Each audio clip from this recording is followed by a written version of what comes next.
G welcome to lesson 12 جی level 1 میں السلام علیکم ورحمۃ اللہ وبرکاتہ۔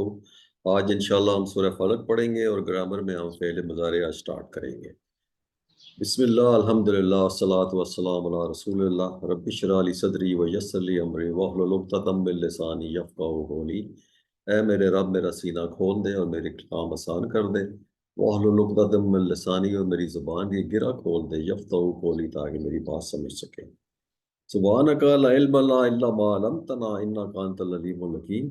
سبحانک پاک ہے تیری ذات، لا علم لنا نہیں علم رکھتا میں، الا مگر ما علمتنا جو سکھایا تو نے مجھے، انک انت العلیم الحکیم بے شک تو علیم الحکیم ہے، تمام علم اور حکمت کا مالک ہے۔ سورہ فلق آج ہم سٹارٹ کریں گے جی۔ سورہ فلق ہے پارٹ 1 میں، اور اس میں پھر ہم فعل مضارع ہم سٹارٹ کریں گے، اور ان کا پہلا سیٹ آف فعل مضارع یفعل یجعل یفعل ہم سیکھیں گے انشاءاللہ، اور پھر اینڈ میں نکات تعلیم یا شوق۔ 13 نئے الفاظ ہم سیکھیں گے جو تقریباً 840 بار آئے ہیں، اور اس سبق کے اختتام تک ہم 144 الفاظ سیکھ چکے ہوں گے، جو کہ 31,638 بار قرآن میں ریپیٹ ہوئے ہیں۔ تو ہم سٹارٹ کرتے ہیں سورہ فلق سے۔ سورہ فلق مدنی صورت ہے، جو اس میں 5 آیات ہیں۔ تو اعوذ باللہ من الشیطان الرجیم، بسم اللہ الرحمن الرحیم، قل اعوذ برب الفلق من شر ما خلق، من شر غاسق اذا وقب، من شر النفاثات فی العقد، ومن شر حاسد اذا حسد۔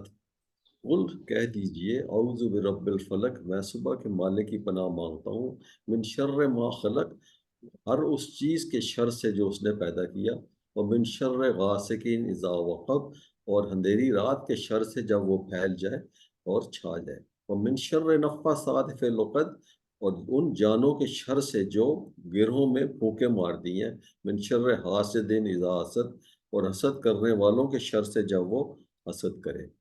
تو سورہ فلق ترتیب میں جو قرآن کی ترتیب ہے اس میں 113ویں سورت ہے، لیکن ترتیب نزول میں یہ 19ویں سورت ہے جی۔ اس میں 5 مضامین آج ہم انشاءاللہ پڑھیں گے۔ سب سے پہلا ہے جی صبح کے مالک کی پناہ مانگنا۔ پناہ مانگنا جو ہے نا، پھر رب الفلق سے جو پناہ مانگنا بذات خود ایک عقیدہ ہے، ایک کانسیپٹ ہے، اور اس کو ہم سمجھنے کی کوشش کریں گے۔ ہم ہر چیز ہم اللہ سے جیسے مدد مانگتے ہیں ہر چیز کے لیے، کہ اللہ ہمیں عبادت میں مدد فرما، ہمیں شکر میں مدد فرما، ہمیں ذکر میں مدد فرما، اور ہمیں اللہ ہدایت کی میں مدد فرما، اسی طرح ہم ہر چیز کے لیے ہم اللہ ہی کے طالب ہیں، اور اللہ ہی سے ہم ہر شر اور شیطان سے بھی ہم پناہ اللہ ہی کی مانگتے ہیں۔ تو یہ جو پناہ مانگنا ہے اور جو شرور ہے، وہ آج کی انشاءاللہ اس صورت میں ہم کور کریں گے۔ اور اس میں جو بالخصوص جو شرور اس صورت میں کور کیے گئے ہیں، وہ ہیں شر ما خلق، اس شر سے جو اس نے پیدا کیا، من شر غاسق، اندھیرے کے شر سے، شر نفاثات، اور جادوگروں کے شر سے، یا ان شر سے جن سے گھروں میں پھونک مارتی ہیں، اور شر حاسد، اور حسد کرنے والوں شر سے۔ یہ 4 شرور کے بارے میں آج کی ہم مضامین میں انشاءاللہ ہم کور کریں گے۔ قرآن حکیم کی جو آخری 2 صورتیں ہیں، ان کو معوذتین کہتے ہیں۔ یہ دونوں صورتیں اس وقت نازل ہوئی جب کچھ یہودیوں نے حضور صلی اللہ علیہ وسلم میں جادو کرنے کی کوشش کی، اور اس کے کچھ اثرات جو ہے آپ پر ظاہر ہوئے۔ تو ان صورتوں میں آپ کو جادو ٹونے سے حفاظت کے لیے ان الفاظ میں اللہ تعالیٰ کی پناہ مانگنے کی تلقین فرمائی گئی ہے۔ اور کئی حدیث سے ثابت ہے کہ ان صورتوں کی تلاوت اور ان میں دم کرنا جادو کے اثرات دور کرنے کے لیے بھی بہترین عمل ہے۔ اس کی تعارف اور فضیلت ہم تھوڑا دیکھتے ہیں۔ جیسے کہ ہم نے کہا کہ سورہ فلق اور سورہ ناس جو ہیں ان کو معوذتین کہا گیا، یعنی کہ پناہ مانگنے والی 2 صورتیں۔ ہر نماز کے بعد، یہ ڈاکٹر صاحب نے بھی یہ کور کیا پوائنٹ، کہ ہر نماز کے بعد سورہ اخلاص اور معوذتین یعنی کہ سورہ فلق اور سورہ ناس کو 1 دفعہ، اور فجر اور مغرب کے بعد جو ہے 3 دفعہ جو ہے رسول پاک صلی اللہ علیہ وسلم کی سنت تھی کہ وہ پڑھا کرتے تھے۔ اور حضرت عائشہ رضی اللہ عنہ سے روایت ہے کہ رسول پاک جب رات کو بستر میں آرام فرمانے کے لیے جاتے تو وہ معوذات یعنی کہ سورہ ناس، معوذتین یعنی کہ سورہ ناس، سورہ فلق، سورہ ناس، اور سورہ فاتحہ جو تھی اخلاص، یہ تینوں کو پڑھ کے اپنے ہاتھوں میں پھونک کر اپنے پورے جسم میں پھیر لیا کرتے تھے۔ یہ بخاری مسلم کی حدیث ہے۔ اس طرح حضرت عقبہ رضی اللہ فرماتے ہیں کہ میں نے رسول پاک صلی اللہ علیہ وسلم سے سوال کیا کہ میں پناہ حاصل کرنے کے لیے سورہ ہود سورہ یوسف جو ہے پڑھ لیا کرو. تو آپ صلی اللہ علیہ وسلم نے فرمایا کہ قل اعوذ برب الفلق، یعنی کہ سورہ فلق سے بہتر خدا کے نزدیک اس معاملے میں کوئی چیز نہیں ہے. اس کا تعارف اور فضیلت میں ہر قسم کا شر، حسد اور جادو سے بچنے کی یہ بہترین صورت ہے جو خود اللہ تعالیٰ نے ہم کو سکھائی ہے قرآن میں. تو ہم میں سے کون ہے جو اس شرور سے بچنا نہیں چاہتا؟ تو پھر ہم سب کو چاہیے ان صورتوں کو پڑھنے کا، سمجھ کر پڑھنے کا اہتمام کریں، سیکھیں، اور پھر اس کو موضوعین کو ہم استعمال کریں جیسے کہ ہمیں اس میں اسنا میں سکھایا گیا. حاصل ابن رقم رضی اللہ عنہ فرماتے ہیں کہ سورۃ فلق جو ہے وہ دنیاوی آفات سے بچنے کے لیے ہے، اور سورہ ناس جو ہے اخروی آفات سے بچنے کے لیے ہمیں سکھائی گئی ہے. اس کو یوں بھی تعبیر کیا جا سکتا ہے کہ سورہ فلق جو ہے وہ جسمانی شرور، اور سورہ ناس جو ہے روحانی آفات سے پناہ مانگنے کے لیے تعلیم دی گئی ہے. واللہ اعلم. تو یہ ہم سٹارٹ کرتے ہیں اس سے. قل کہہ دیجئے، قل اعوذ میں پناہ میں آتا ہوں بھی ربی، رب کی، فلق صبح کی. تو قل جو ہے یہ ڈاکٹر صاحب نے بھی اپنے قل واللہ میں ہمیں سکھایا. یہ 332 آیات ہیں قرآن میں جو قل سے سٹارٹ ہوتی ہیں. اور قل کا مطلب ہوتا ہے کہہ دیجئے. بیسیکلی تو اٹ از ایڈریس ٹو رسول پاک صلی اللہ علیہ وسلم، وہ ان کا کہ جو ہے وہ اولین مخاطب ہیں. لیکن ان کے بعد جو ہے یہ جیسے بتایا کہ صحابہ انہیں مخاطب ہیں، لیکن مگر اب ہر مومن جو ہے اس کا مخاطب ہے. جب ہم کسی اور کو تبلیغ کر رہے ہوتے ہیں تو وہ ہم اس کو یوز کرتے ہیں اس طریقے سے. اعوذ میں پناہ میں آتا ہوں. ہم نے پہلے تعوذ پڑھا تھا، اعوذ باللہ من الشیطان الرجیم. تو اس میں اعوذ باللہ ہے اور اس میں ہے اعوذ بربی. تو یہ پناہ میں آتا ہوں اپنے رب کی، یا اس میں تھا اعوذ باللہ ہے اللہ کی رب پناہ میں آتا ہوں. تو یہ اعوذ جیسے کہ میں نے کہا کہ پناہ میں آنا، یہ تفہیم القرآن سے تفسیر سے میں نے پھر اس کی اب تھوڑا ایکسپلین کرتا ہوں میں آپ کو کہ اعوذ اور یہ پناہ میں آنا کہ یہ کانسیپٹ کیا ہے. پناہ مانگنے کا فعل میں لازم 3 اجزاء ہیں. پہلا یہ ہے کہ پناہ میں مانگنے کا جو عمل ہے، پناہ مانگنا بائی اٹ سیلف، اور پھر ہے دوسرا پناہ مانگنے والا، اور تیسرا ہے جس کی پناہ مانگی جائے. تو پناہ مانگنے سے مراد یہ ہے کہ کسی چیز سے خوف محسوس کر کے اپنے آپ کو اس سے بچانے کے لیے دوسروں کی حفاظت میں جانا، یا اس کی آڑ لے لینا، یا اس سے لپٹ جانا، یا اس کے سائے میں چلا جانا. مطلب when you feel vulnerable, you feel threatened, insecure، تو آپ اس طریقے سے آپ پروٹیکشن لیتے ہیں. جو پناہ مانگنے والا بہرحال جو ہر شخص وہ ہوتا ہے جو محسوس کرتا ہے کہ جس چیز سے وہ ڈر رہا ہے اس کا مقابلہ وہ خود نہیں کر سکتا، بلکہ اس کا وہ حاجت مند ہے. اس سے بچنے کے لیے وہ کسی دوسرے کی اس کو پناہ کی ضرورت ہے. پھر جس سے پناہ مانگی جاتی ہے وہ لازماً کوئی ایسا ہی شخص یا وجود ہوتا ہے جس کے متعلق پناہ لینے والا یہ سمجھتا ہے کہ اس خوفناک چیز سے وہی اس کو بچا سکتا ہے. تو پھر ایک تو قانون طبیعی ہے جس کو ہم لا آف نیچر کہتے ہیں کہ when you feel threatened, insecure، جیسے کہ ایک سولجر ہے لیٹ سے کہ وہ جنگ میں جا رہا ہے اور فائرنگ اس کے اوپر آ رہی ہے، تو ہی سیکس پروٹیکشن. وہ ٹرینچ کھودتا ہے تو اس میں چلا جاتا ہے، یا کوئی آرمر کی پروٹیکشن لیتا ہے، یا جس چیز جو بھی کوئی مادی چیز یوز کرتا ہے، یا کوئی اور کسی اور چیز میں سچویشن میں آپ انسیکیور فیل کرتے ہیں تو آپ کسی شخص سے مدد مانگتے ہیں یا کسی طاقت سے حاصل کرتے ہیں. لیکن ادھر جو فوق الفطری ہستی ہے جس کو ہم کہتے ہیں ہستی عالم اسباب، یعنی کہ جو ہستی عالم اسباب جس کی تمام یونیورسل ریسورسز، جس کے اسباب اس کے حکم پر چلتی ہیں اور ساری جو احکام اس کے تحت ہے اور resources are at his disposal, تو ہر اس شخص کی حفاظت وہ کر سکتی ہے جو اس کی پناہ ڈھونڈتا ہے. تو رسول صلی اللہ علیہ وسلم کے ارشادات اور آپ کی خصوصی تربیت اور سلف صالحین کے طرز عمل سے ہمیں معلوم ہوتا ہے کہ ہر ایک مومن ہر طرح کے حالات میں اللہ تعالیٰ کی پناہ ڈھونڈتا ہے. تو یہی اس کا ایمان اور اس کا اصل تقاضا ہے. تو یہی ہمارا فیتھ ہے کہ ہم اللہ ہی کی پناہ ہر حالت میں چاہیے، کیونکہ اس سے اس ہستی سے بڑا کوئی نہیں جو ہمیں پناہ دے سکے. اس کی ہمیں مثالیں بھی قرآن شریف میں وہ ملتی ہیں، وہ ہم دیکھتے ہیں کہ اللہ کے نیک بندوں اور اللہ کے نبیوں نے کس کس موقع پر کس کس چیز کی پناہ مانگی. حضرت مریم کے متعلق بیان ہوا ہے کہ جب اچانک تنہائی میں خدا کا فرشتہ ایک مرد کی شکل میں ان کے سامنے آیا، جبکہ وہ نہیں جانتی تھی کہ وہ فرشتہ تھا، and she got little scared. تو انہوں نے کہا قالت انی اعوذ قال انی اعوذ بک بالرحمن منک ان کنت تقیا، اگر تو خدا سے ڈرنے والا آدمی ہے تو میں تجھ سے خدائے رحمان کی پناہ مانگتی ہوں. ابھی انہوں نے رحمان کا ورڈ یوز کیا کہ میں رحمان کی پناہ مانگتی ہوں. وہ جس فرشتہ آ گیا جو مرد کی شکل میں، تو انہوں نے یہ دعا کی. تو حضرت نوح علیہ السلام جب وہ تھے تو جب وہ کشتی میں سوار ہوئے اور انہوں نے دیکھا کہ ان کا بیٹا جو ہے وہ طوفان میں ڈوب رہا ہے، تو انہوں نے اللہ سے دعا کی کہ یہ میرا اہل ہے، اللہ اس کو بچا دے. تو اللہ نے ان کی دعا رد کر دی، انہوں نے کہا کہ یہ تمہارے اہل میں سے نہیں ہے، کیونکہ تو اس نے ایمان نہیں لایا، یہ نہیں ہے اس کا اہل. تو پھر جب ان کی دعا رد ہو گئی تو پھر جواب میں اللہ کی طرف سے جب ان کو یہ ڈانٹ پڑی تو انہوں نے فوراً عرض کیا، رب انی اعوذ بک ان اسالک ما لیس لی بہ علم. میرے رب، میں تیری پناہ مانگتا ہوں اس بات سے کہ میں تجھ سے ایسی چیز کی درخواست کروں جس کا مجھے علم نہیں. اور پھر اسی طرح حضرت موسیٰ علیہ السلام نے جب حضرت بنی اسرائیل کو انہوں نے گائے ذبح کرنے کا حکم دیا اللہ کے حکم سے، تو انہوں نے کہا کہ آپ ہم سے مذاق کرتے ہیں. تو انہوں نے پھر جواب میں فرمایا، اعوذ باللہ ان اکون من الجاہلین، میں خدا کی پناہ مانگتا ہوں اس بات سے کہ میں جاہلوں کی سی بات کروں. اب اسی طرح ہمیں نا تعوذات کے اوپر حضرت رسول پاک صلی اللہ علیہ وسلم کی کتب حدیث منقول سے کافی زیادہ حدیثیں ملتی ہیں کہ انہوں نے کن کن شرور سے اللہ کی پناہ مانگی. حضرت عائشہ سے روایت ہے کہ نبی صلی اللہ علیہ وسلم اپنی دعاؤں میں یہ فرمایا کرتے تھے، خدایا میں تیری پناہ مانگتا ہوں ان کے کاموں کے شر سے، ان کاموں کے شر سے جو میں نے کیے اور ان کاموں کے شر سے جو میں نے نہیں کیے.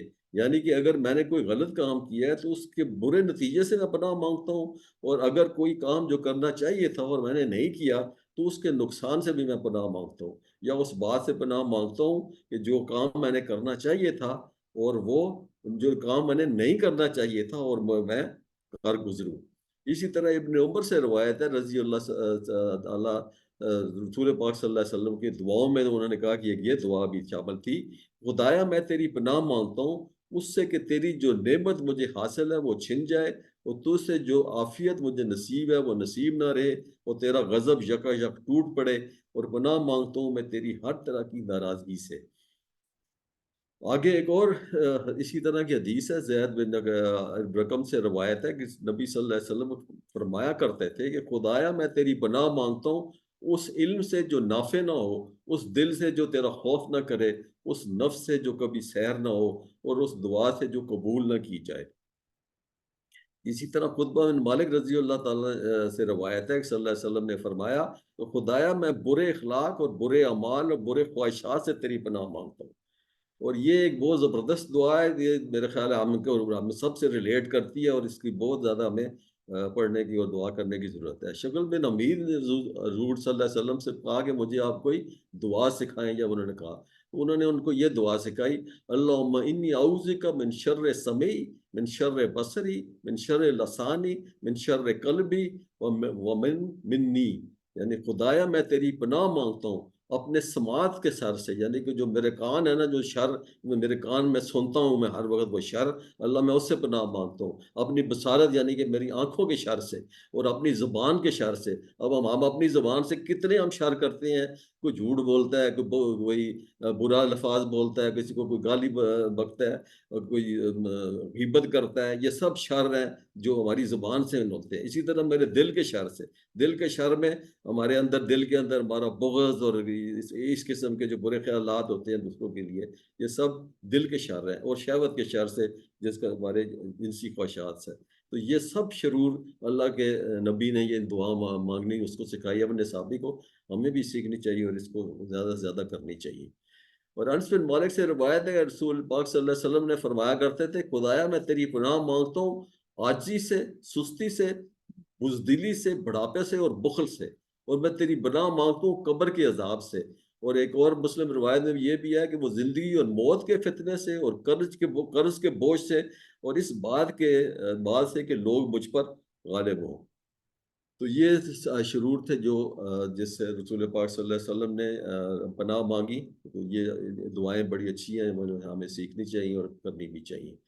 پھر رب الفلق، فلق جو ہے صبح کے، جو صبح یہ صرف قرآن شریف میں ایک دفعہ آیا ہے. یہ فلق کا یہ مفہوم، یہ تدبر القرآن سے پھر اس کو ہم تفصیل سے سمجھتے ہیں. یہ فلق کا اس کا صحیح مفہوم کیا ہے؟ اس کا ترجمہ عام طور پر تو ہم کہتے ہیں لوگوں کو کہ صبح کا یہ لیا جاتا ہے، لیکن اس کا اصل معنی ہے پھاڑنا، یا کسی چیز سے نا پھاڑنا، چنو کے سب کے پردے کو چاک کر کے نمودار ہوتی ہے صبح، اس وجہ سے اس کو صبح کے لیے اس لیے بھی اطلاق ہوتا ہے. لیکن پھاڑ کر نمود ہونے والی چیز صرف صبح ہی نہیں ہے، ہر چیز کسی نہ کسی چیز کے اندر سے اس کو چاک کر کے نمودار ہوتی ہے.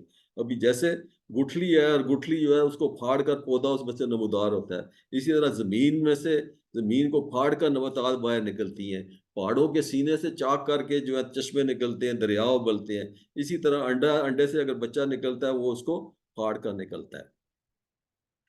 تو اس میں سے جو اسباق ہیں جو ہمیں غور کرنے کی ضرورت ہے کہ رب فلک کے الفاظ ہم جب کہتے ہیں نا قل اعوذ برب الفلق، تو لفظ فلک پر اگر آپ غور کریں کہ صبح کے رب کا کیا اس کا مفہوم ہے، تو صبح کا رب ہے کہ کس طرح وہ صبح کو لے کر آتا ہے، ہماری جو ایوری مارننگ دیٹ وی سی کہ صبح کیسے طلوع ہو رہی ہے، سورج کی روشنی کا ڈیزائن، اس کی دوری زمین سے، زمین کا خاص حساب میں گردش، دس ارتھ in the solar system which revolves around the sun، اور اس کی روٹیشن جو ہوتی ہے اور وہ رات اور دن کا جیسے اطلاق ہوتا ہے، تو اسی طرح زمین جو ہے اس کے ارد گرد ایک ایٹماسفیئر کا ایک انویلپ ہے، ایک غلاف چڑھا ہوا ہے، اور یہ انویلپ جو ہے it is giving us protection against the sun, جو سن کے اندر ایک جو شعائیں ہیں جو ہارمفل ہیں فار ہیومن ایگزسٹنس، جیسے سی دس ڈائیگرام کہ یہ ایٹماسفیئر کا ایک انویلپ ہے، اس کے اوپر لیئرز ہیں، ایک ٹروپوسفیئر ہے، پھر اسٹریٹوسفیئر ہے، اسٹریٹوسفیئر کے اندر ایک اوزون لیئر ہے، this ozone layer basically is protecting us against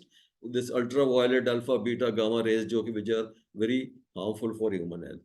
تو یہ اللہ نے ہمارے لیے یہ صبح کا رب ہے، یہ ساری اللہ نے ہمارے لیے یہ نعمتیں اور یہ چیزیں بنائی ہوئی ہیں۔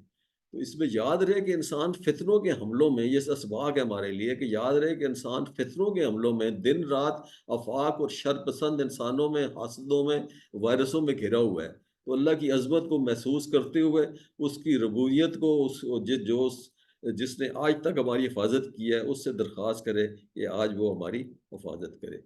تو اس کی ابھی ریپیٹ کرتے ہیں، اس کے پریکٹس کرتے ہیں اسی تصور احساس کے ساتھ، پلیز ریپیٹ کریں میرے ساتھ۔ قل اعوذ،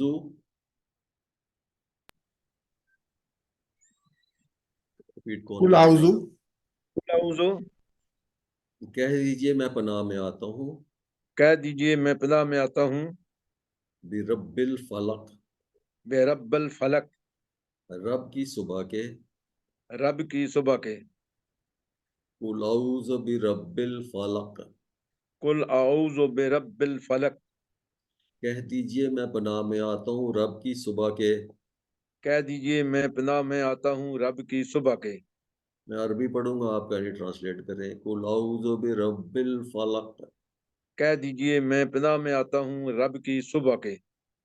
جزاک اللہ۔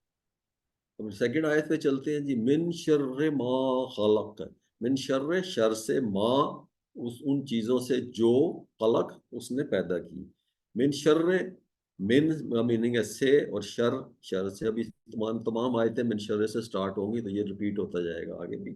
تو من ہم نے پہلے پڑھا ہوا ہے، من جیسے ہم نے پڑھا تھا اعوذ باللہ من الشیطان، اور میں پناہ مانگتا ہوں اللہ کی شیطان سے، من کا مطلب سے۔ شر، شر کے دو میننگ ہیں، یہ 30 دفعہ قرآن میں ریپیٹ ہوئے۔ شر کا مطلب ہے تکلیف اور برائی، اور شر جو ہے نا اٹس اے فیملیئر ورڈ، ہم شر جو یوز کرتے ہیں، شرارت ہے، شریر ہے، اشرار ہے، شر پسند، شر انگیز، these are very familiar words in our society. جو کہ معنی اس میں یہاں پر ہم جو کو تو ماں کا مطلب تو جو یوز کر رہے ہیں، لیکن اس کے اور بھی معنی ہیں، جیسے ماں کا مطلب نہیں بھی ہوتا ہے، ماں کا مطلب کیا بھی ہوتا ہے، ماں کا مطلب جو بھی ہوتا ہے۔ خالقہ، پیدا کیا، اس نے پیدا کیا، خالق، مخلوق، خلق خدا، these are all familiar words that we use in Urdu also۔ ابھی اس کے اسباق دیکھیں کہ یاد رکھیے کہ شر ان چیزوں کے جو اس نے پیدا کیا، یعنی کہ مخلوق کے شر سے۔ Now this is important to understand۔ جب ہم ٹرانسلیٹ کرتے ہیں شر سے جو اس نے پیدا کیا، تو شر اللہ نے شر نہیں پیدا کیا، شر اس نے پیدا کیا، یعنی کہ مخلوق کے شر کے جو مخلوق اللہ نے پیدا کی۔ مثلا اللہ نے انسانوں کو اچھے کاموں کے لیے پیدا کیا، مگر بعض انسان شر پھیلاتے ہیں، تو ان کے شر سے ہم اللہ کی پناہ مانگ رہے ہیں۔ اسی طرح سارے جاندار اور بے جان چیزوں کی بھی شر سے۔ اور تفہیم القرآن سے اس کو تھوڑا اور مزید اس پر غور کرتے ہیں۔ اول یہ کہ شر کو پیدا کرنے کی نسبت اللہ کی طرف نہیں کی گئی، بلکہ مخلوقات کی پیدائش کی نسبت اللہ کی طرف کی گئی ہے، اور شر کی نسبت مخلوقات کی طرف کی گئی ہے۔ اس سے معلوم ہوتا ہے کہ اللہ تعالیٰ نے کسی مخلوق کو شر کے لیے پیدا نہیں کیا، بلکہ اس کو ہر کام خیر اور اس کی مصلحت ہی کے لیے ہوتا ہے۔ اور البتہ مخلوقات کے اندر جو نا دیر اثر ہمارے اللہ کی مخلوق کے اندر کوئی اوصاف ہیں، کوئی اندر ہماری ایسی خوبیاں ہیں یا ایسے اوصاف ہیں جن کی جو ہے نا بعد اقسام کے مخلوقات جو ہے وہ اکثر وہ شر نمودار ہوتے ہیں اس سے. تو ویسے تو ہم خدا کی پیدا کی ہوئی ہر مخلوق کے شر سے ہم پناہ مانگ رہے ہیں، لیکن خاص طور پر جو شرور جس کا سورہ فلق میں ذکر ہے وہ آگے آئے گا، تو وہ ہم ان سے اللہ کی پناہ مانگ رہے ہیں اس صورت میں. مخلوقات کے شر سے پناہ حاصل کرنے کے لیے موضوع ترین کیا ہے؟ مطلب جس چیز کو اللہ نے پیدا کیا اس کی مخلوق، اللہ کی تخلیق، اللہ کی مخلوق سے ہم شر مانگ رہے ہیں. So the best option to seek protection from Allah is مخلوق از کہ ہم اللہ کی مخلوق کے خالق سے اس کی پناہ مانگیں. جب ہم اللہ کے اس کے خالق سے پناہ مانگیں گے تو ظاہر ہے وہ مخلوق جو ہے وہ اللہ اس کے اوپر غالب ہے، اور اس کے جو شرور وہ جانتا ہے، تو جو ہم نہیں جانتے، اور ایسے شرور سے بھی واقف ہے جنہیں ہم نہیں جانتے. تو اس لیے best option is to seek Allah's help against the شرور which are being generated by Allah's تخلیق. تو شر سے مانگنے میں دوسرے دو مفہوم اور بھی ہیں. یہ کہ جو شر واقعہ ہو چکا ہے ہم اس کی پناہ مانگ رہے ہیں.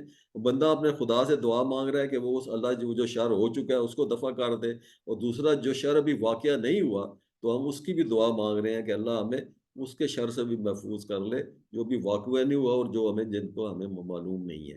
تو اس کے اسباق دیکھتے ہیں کہ اللہ تعالیٰ نے جو چیزیں پیدا کی ہیں تو اصلاً مقصد خیر سے پیدا کی ہیں، لیکن وہ جب چاہے اس کو وہ شر میں تبدیل کر سکتا ہے. مثلاً بارش ہے، بارش اس دنیا کے لیے سراسر رحمت ہے، لیکن اللہ چاہتا ہے تو اس کو عذاب بھی بنا سکتا ہے. اسی طرح انسان جو خود ہے بے خبری اور سوء استعمال، یعنی کہ کسی چیز کے برے استعمال سے ایسی چیز کو بھی جو اصلاً نافع ہے اس کو مضر بنا سکتا ہے. تو اشیاء کے ان برے پہلوؤں سے آپ اپنے کو محفوظ رکھنے کا صحیح طریقہ یہی ہے کہ اللہ جو ہے اللہ ہی سے وی سیک اللہ از پروٹیکشن اینڈ پناہ اگینسٹ آل دیز شرورس. تو اس کو اب دعا کا پریکٹس کرتے ہیں. پلیز ریپیٹ کریں میرے ساتھ. من شر سے شر سے اس کو ہم ایکچولی من شر سے شر ہو جائے، لیکن اس کو بولنے کے لیے ہم شر سے بولیں گے so that it's easier to understand. ما خلق جو اس نے پیدا کیا، جو اس نے پیدا کیا، من شر ما خلق، من شر ما خلق شر سے جو اس نے پیدا کیا. شر سے جو اس نے پیدا کیا. جزاک اللہ. ابھی جو شر اس نے پیدا کی ہے ابھی اسی کی تھوڑی ڈیٹیل میں جا رہے ہیں. من شر ما خلق میں وہ چیزیں شامل ہیں جو 3 شرور کا یہاں پر ذکر ہے. غاسق اندھیرا، نفاسات جادو، حاسد حسد. یہ تینوں ایک چیزوں میں ایک چیز ان میں مشترک ہے. there's one thing common in them. یہ تینوں جو ہے شر ہے نا یہ انویزیبل ہیں، یہ ہمیں نظر نہیں آتے، ان کی ویزیبلٹی نہیں ہے ہمارے لیے، لیکن انسان کو معلوم نہیں ہے کہ اللہ تو ان کو جانتا ہے. سو دس از دا کامن تھنگ کہ یہ ہمیں معلوم نہیں ہوتا کہ یہ شر جو ہے ہمارے اوپر حملہ کر سکتے ہیں. تو من شر غاسقن، پہلا اس میں جو شر آ رہا ہے من شر غاسقن، اور شر سے غاسقن اندھیرے کے، اذا وقب جب چھا جائے. من شر تو ہم پڑھ چکے ہیں، ریپیٹ ہوتا ہے ہر آیت میں. وہ اور من سے شر وہ من شر اور شر سے.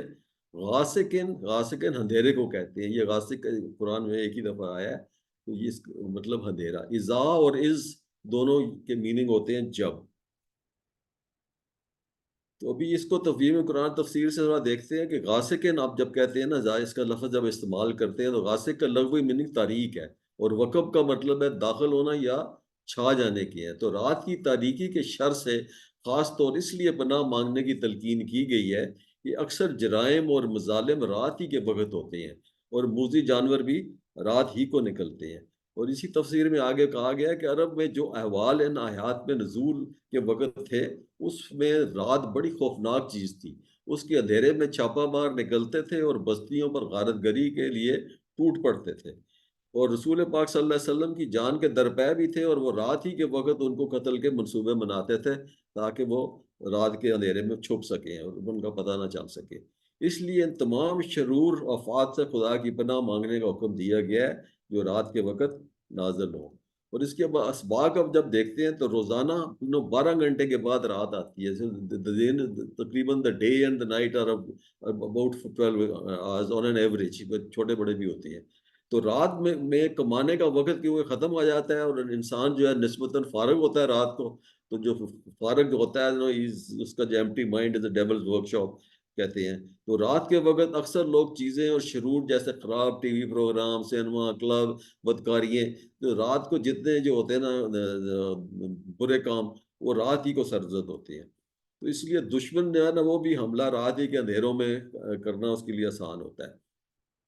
تو نبی کریم صلی اللہ علیہ وسلم کی پھر ہمیں یہ حدیث ملتی ہے کہ انہوں نے فرمایا، اللہ نے کہ نبی نے ہم کو بتایا کہ رات کا اندھیرا شروع ہونے سے پہلے یا رات شروع ہونے پر اپنے بچوں کو اپنے پاس گھر میں روک لیا کرو، کیونکہ شیاطین جو ہیں اس وقت پھیلنا شروع ہو جاتے ہیں، اور پھر شام کے وقت جو ہے پھر ایک گھڑی کے بعد بچوں کو پھر چھوڑ دیا کرو. تو پھر انہوں نے اللہ کے نبی نے کہا کہ اللہ کا نام لے کر اپنا دروازہ بند کرو، اللہ کا نام لے کر اپنا چراغ بجھا دو. دس از ناؤ ریلیٹڈ ٹو اندھیرے کے وقت. پانی کے برتن جو ہے اللہ کا نام لے کر ڈھک دو، اور دوسرے برتن بھی اللہ کا نام لے کر ڈھک دو. اگر ڈھکن نہ ہو تو ان کے درمیان میں کوئی چیز رکھ دو. یہ صحیح بخاری کی حدیث ہے. تو ابھی اس کی پریکٹس کرتے ہیں، پلیز ریپیٹ کریں. من شر، اور شر سے، ومن شر، اور شر سے، غاسقن، غاسقن، اندھیرے کے، اندھیرے کے، اذا وقب، اذا وقب، جب چھا جائے. جب چھا جائے. ومن شر غاسقن، ومن شر غاسقن، اور شر سے اندھیرے کے، اور شر سے اندھیرے کے، اذا وقب، اذا وقب، جب چھا جائے. جب چھا جائے. تو میں عربی پڑھوں گا، آپ کہیں ٹرانسلیٹ کریں. ومن شر غاسق اذا وقب. اور شر سے اندھیرے کے جب چھا جائے. جزاک اللہ. ابھی چوتھی آیت پہ چلتے ہیں جی. من شر النفاثات فی العقد. ومن شر، اور شر سے، نفاثات، پھونکے مارنے والیوں کے، فی العقد، گروں میں. من شر ہم پڑھ چکے ہیں، واو اور من سے شر، من شر اور شر سے. نفاثات، نفاثات جو ہے نا یہ مونس بھی ہے اور یہ پرورل ہے. نفاثات ہے پھونکے مارنے والی یا جادوگرنی، یا نفاثات اس کا پرورل ہے پھونکے مارنے والیاں یا جادوگرنیاں. عقد بھی پرورل ہے عقدہ کا، اس کا مطلب ہے گیرا. عقدہ ہے گیرا، اور عقد ہے گرہیں. یہ 4 دفعہ آیا. ابھی یہ جادو گر جو ہیں جب جادو کرتے ہیں تو وہ منتر اور طلسم پڑھ کر نا دھاگے پر گرہ ڈالتے ہیں اور اس پر پھونکے مارتے ہیں. اور یہ لفظ جو ہے تمام مفسرین کے نزدیک جادو کرنے کے لیے ہی استعمال ہوتا ہے. عقد ہے جیسے کہ آپ کہتے ہیں نا شادی کے گرہ باندھنا، تو وہ بھی جیسے رشتہ باندھتے ہیں تو وہ شادی گرہ عقد، اس کو بھی عقد کہتے ہیں. العقد فی العقد یعنی کہ گروہوں میں. تو ابھی اس پر مطالعہ کرتے ہیں تصور احساس کے ساتھ.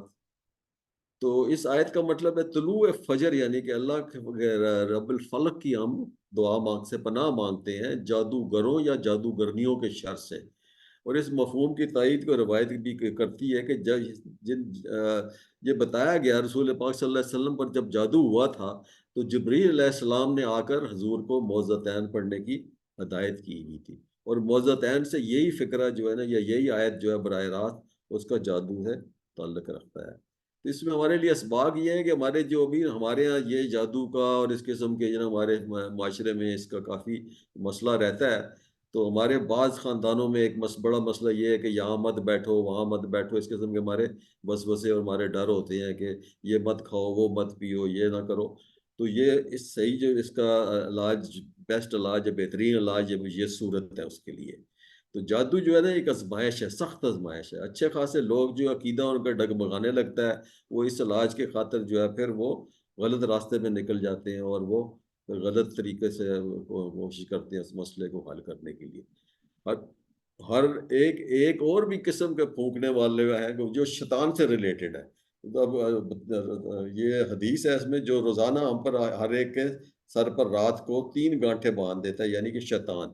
تو حضرت ابو ہریرہ سے روایت ہے کہ رسول پاک صلی اللہ علیہ وسلم نے فرمایا کہ شیطان تم میں سے ہر ایک کی گدی سر کے آخری حصے جو نا ہمارے بیک آف ہیڈ، جب ہم سوتے ہیں تو وہ 3 گرے لگا دیتا ہے، 3 کانٹے لگا گرے دیتا لگا ہے، دیتے اور ہیں ہر شیطان۔ گرہ پر وہ منتر، ہر گرہ پر وہ منتر پڑھتا ہے، اور منتر پڑھ کے نا پھر وہ پھونک مارتا ہے، اور وہ کہتا ہے کہ آپ، تاکہ آپ لمبی نیند سوئے رہیں اور نماز کے لیے نہ اٹھیں اور آپ کی فجر نکل جائے اسی طریقے سے۔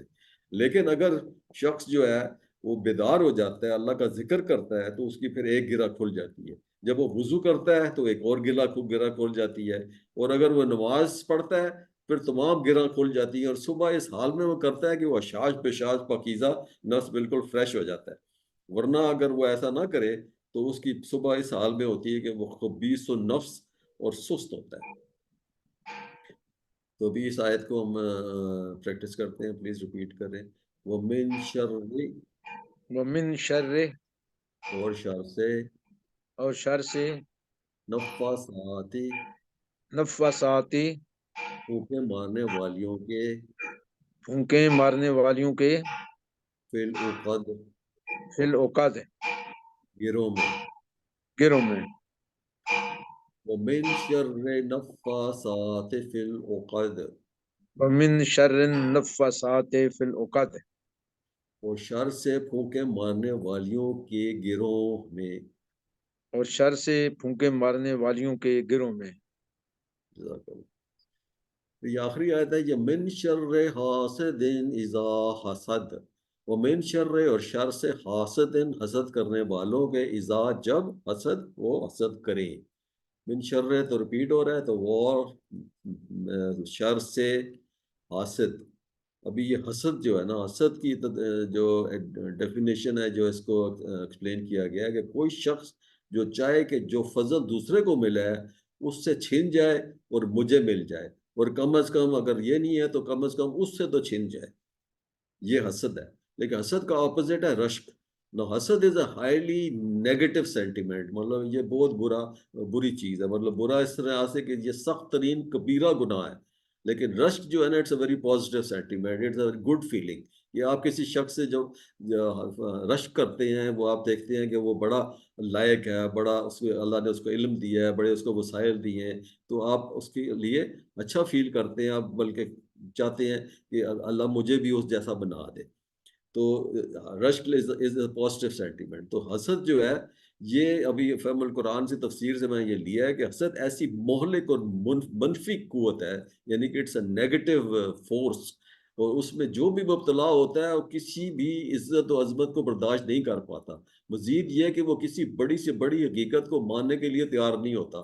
تو بسا اوقات یہ بیماری اس قدر خطرناک صورت اختیار کر لیتی ہے کہ حاسد کو اپنی عزت کا خیال بھی نہیں رہتا۔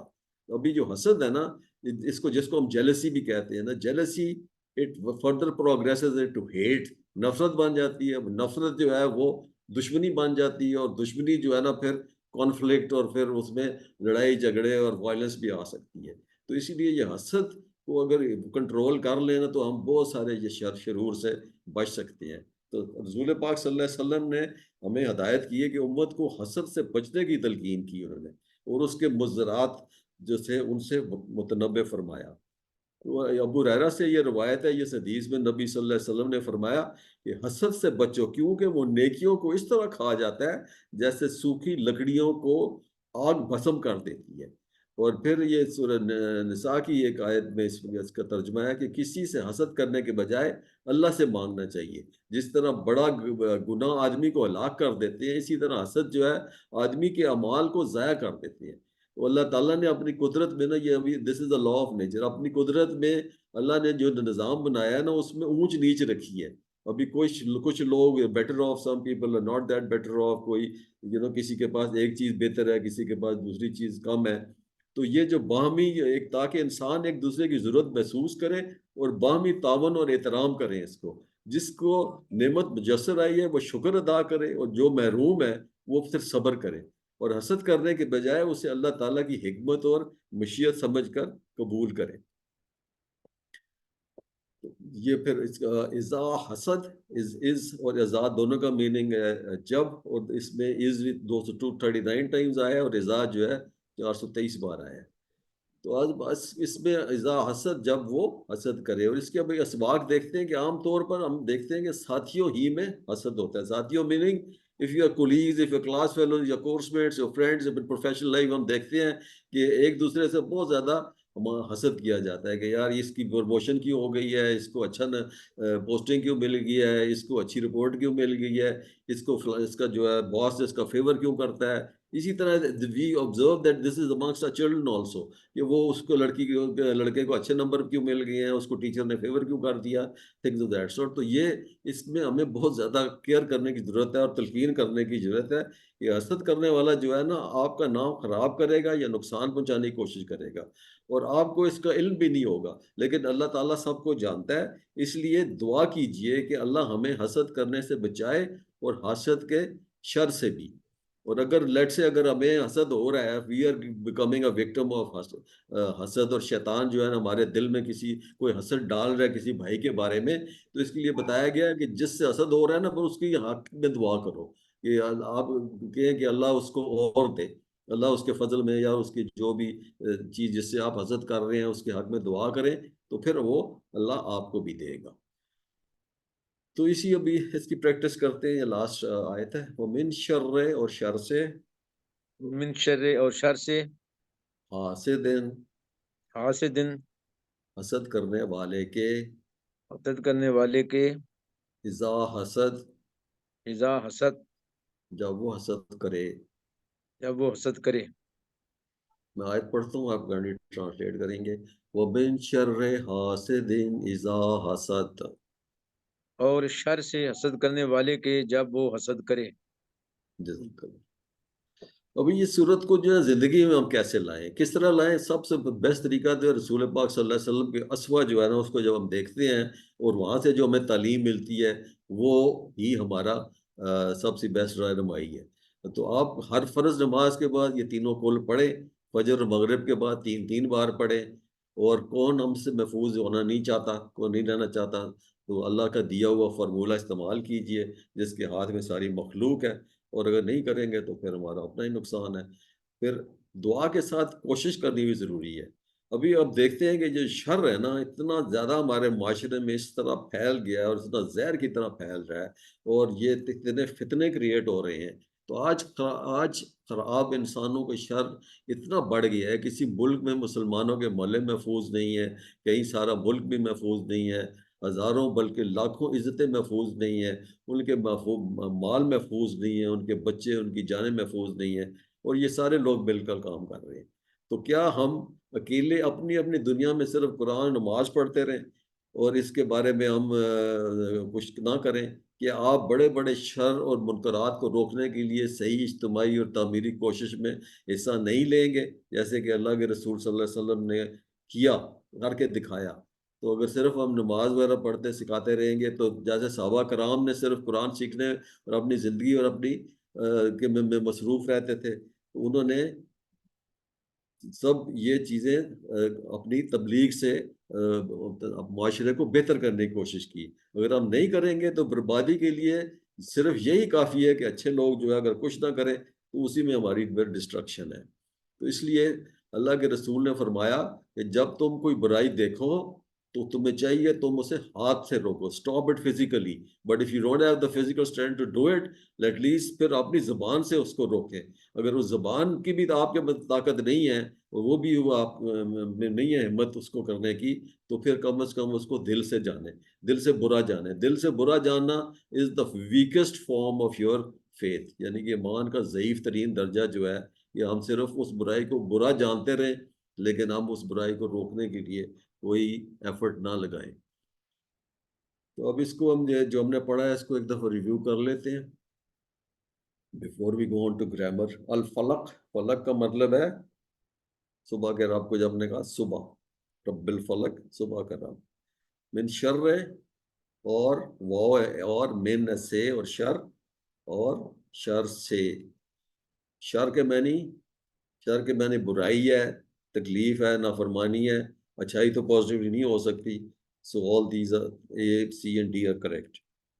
اذا کا کیا مطلب ہم نے سمجھا تھا؟ جب. عقد از پلورل آف، یہ عقد ہے، پلورل ہے تو یہ ہوگا گرا نہیں ہوگا، یہ گرہیں ہوئیں گی. سورہ فلق میں خاص طور پہ 3 شرور کا ذکر ہے. 3 شرور میں کون کون سا تھا؟ اندھیرا، جادو اور حسد. رات، جادو اور حسد. حسد کا معنی کیا ہے؟ دوسروں سے ہم نے کیا کہا تھا کہ حسد جو حسد کرتا ہے وہ کیا چاہتا ہے؟ What does he want to do? وہ چاہتا ہے کہ جو دوسرے کے بعد جو نعمتیں ہیں نا وہ چھن جائیں، ان سے وہ چھین لے. حدیث میں حسد کرنے سے روکا گیا ہے کیونکہ حسد سے انسان کو خوشی ملتی ہے. Is that possible? حسد سماج کو نقصان دیتا ہے، حسد نیکیوں کو کھا جاتا ہے. یا حسد کرنے والا انسان کو بی پی اس کا بڑھ جاتا ہے، اس کا بلڈ پریشر بڑھ جاتا ہے، بڑھتا ہوگا I'm sure. This would be possible one of the reason. حسد کریں گے تو آپ کی صحت کے لیے is not good for you. تو لیکن کریکٹ آنسر ہے حسد نیکیوں کو کھا جاتا ہے. سورہ فلق اس احساس کے ساتھ پڑھیے، حفاظت مانگنے، برکت حاصل کرنے، سنت عمل کرنے، اللہ سے قریب ہونے کے لیے. یہ ساری چیزیں سورہ فلق پڑھیں گے تو انشاءاللہ یہ سب کا فائدہ ہوگا اس میں. تو ابھی گوئنگ ٹو پارٹ 2 جی، گرامر. تو گہری سانس لیجئے، دعا